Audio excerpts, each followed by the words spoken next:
بسم الله الرحمن الرحیم.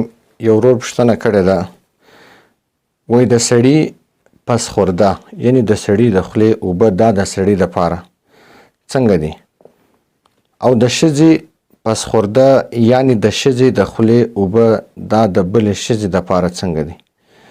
دریم صورت، د سړي د خولې اوبه د ناولده زنانې دپاره، د ناولده ښځې دپاره، یا د ناولده ښځې د خولې اوبه پس خورده دا د اجنبي سړي دپاره څنګه دي. په شریعت کې د دې حکم څه دی؟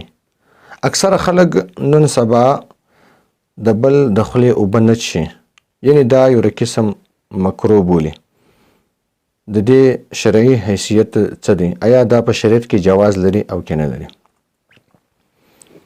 د دې مسلې جواب دغه دی چې د یو سړي د یو نارینه پس خورده یعنې د خولې اوبه دا د بل سړي دپاره، مطلب یې دا دی که چیرې یو سړی په یو ګیلاس کې اوبه وڅښي، نیمې اوبه وڅښي او نیمې اوبه پاته سي، نو دغه بقایا نیمې اوبه د بل سړي دپاره، د بل نارینه دپاره، هغه که اجنبي نارینه وي که خپل نارینه وي، که مسلمان وي که کافر وي، نو د هغه دپاره دغه پس خورده بالکل جایز ده. دغه اوبه دا څښل بالکل جایز دی، په دې کې هیڅ کراهت نشته. که څه هم زموږ خلک دغه اوبه مکروه بولي، یعنی مناسب نه بولي، لیکن په دې کې هیڅ کراهت نشته، هیڅ مکروهوالی نشته.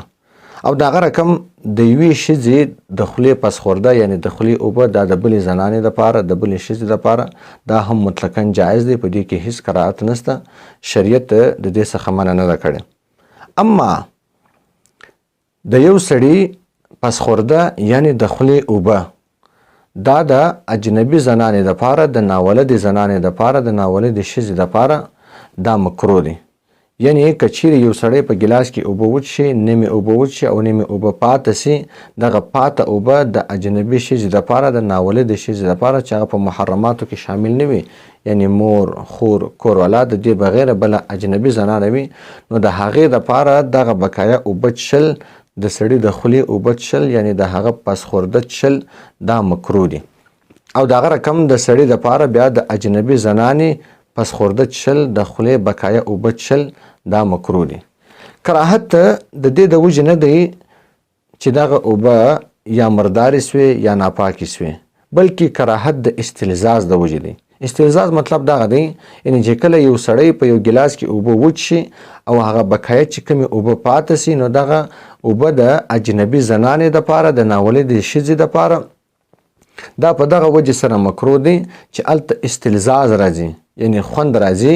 نو د خوند د وجې دا مکروه دی چې د ښځې په سوچ کې غلط خیالات راځي، غلط سوچونه راځي.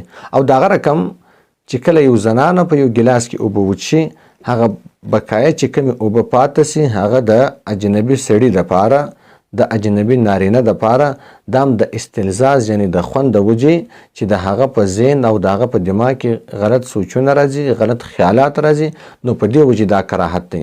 په اصل کې دا اوبه بیا هم پاکې دي، په دې اوبو کې هېڅ کراهت او هېڅ مکروهوالی نشته. فتاوا عالمګیري کتاب طهارت کې لیکلي دي سور الادمي طاهرون، یعنی د انسان د آدمی چې کوم سور دی، چې کوم پس خورده ده، دا مطلقاً پاکه ده، په هر صورت کې پاکه ده، د انسان خوله نه نجسه کیږي.